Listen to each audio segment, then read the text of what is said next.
Halo semuanya, perkenalkan nama saya Diva Tiara Manurung. Saya dari NIM 260.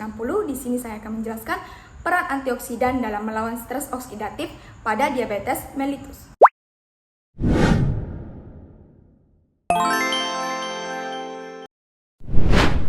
Nah, apa sih itu diabetes mellitus?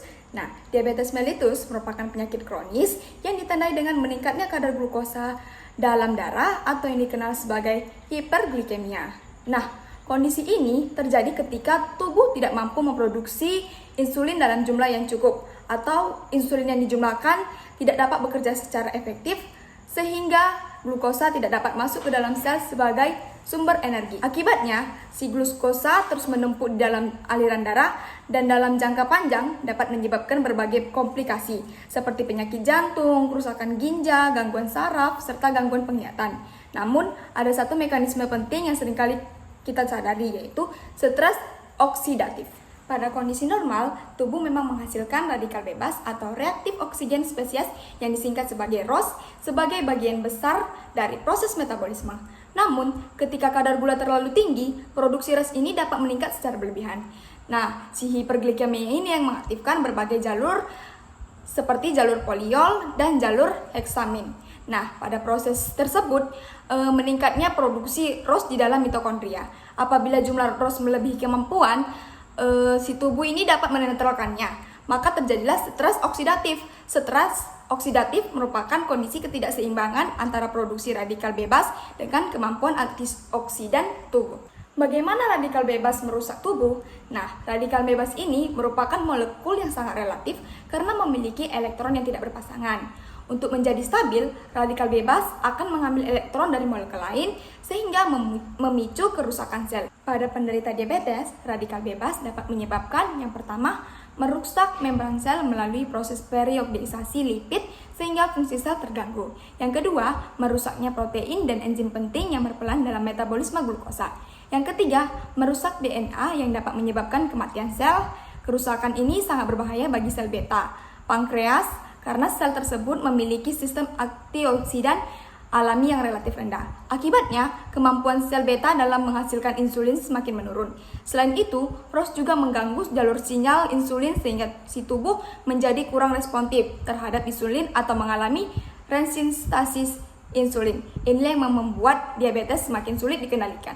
Lalu, gimana sih cara tubuh melawan radikal bebas? Nah, jawabannya adalah antioksidan. Antioksidan merupakan senyawa yang mampu menetralkan radikal bebas dengan cara menyumbangkan elektron tanpa menjadi molekul yang berbahaya. Dengan demikian, reaksi berantai kerusakan sel dapat dihentikan.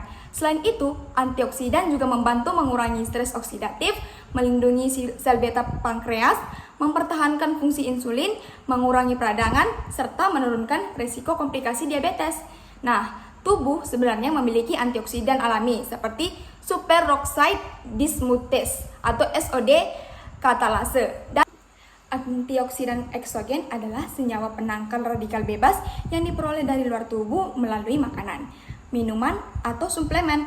Karena produksi antioksidan alami tubuh tidak mencukupi, sumber utamanya meliputi vitamin A, C, dan E, mineral, selenium, dan zinc, dan fitokimia seperti flavonoid dan karotenoid. Antioksidan dapat diperoleh dari berbagai makanan bergizi seperti sayuran hijau misalnya bayam dan brokoli, buah-buahan seperti stroberi, blueberry, jeruk, dan anggur, seperti kacang-kacangan dan biji-bijian, tomat yang akan likopen, teh hijau yang mengandung katekin. Selain itu, terdapat vitamin dan mineral yang memiliki aktivitas antioksidan seperti vitamin C, vitamin E, selenium, dan zinc.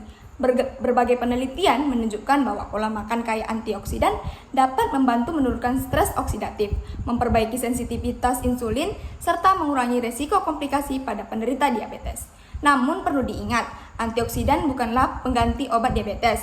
Antioksidan berperan sebagai terapi pendukung yang harus disertai pola makan sehat, aktivitas fisik, serta penggunaan obat sesuai anjuran tenaga kesehatan. Yang saya jelaskan tadi, kita dapat menyimpulkan bahwa diabetes mellitus tidak hanya berkaitan dengan tingginya kadar gula darah, tetapi juga melibatkan stres oksidatif akibat peningkatan radikal bebas. Nah, radikal bebas dapat merusak sel beta pankreas, kemudian memperburuk tensi insulin, dan meningkatkan risiko berbagai komplikasi. Antioksidan berperan penting dalam menetralkan radikal bebas sehingga membantu melindungi sel tubuh dari kerusakan. Namun, pengelola diabetes yang optimal tetap memerlukan kombinasi pola hidup sehat, konsumsi makanan bergizi, aktivitas fisik yang cukup, kepatuhan terhadap terapi, serta pemeriksaan kesehatan secara rutin.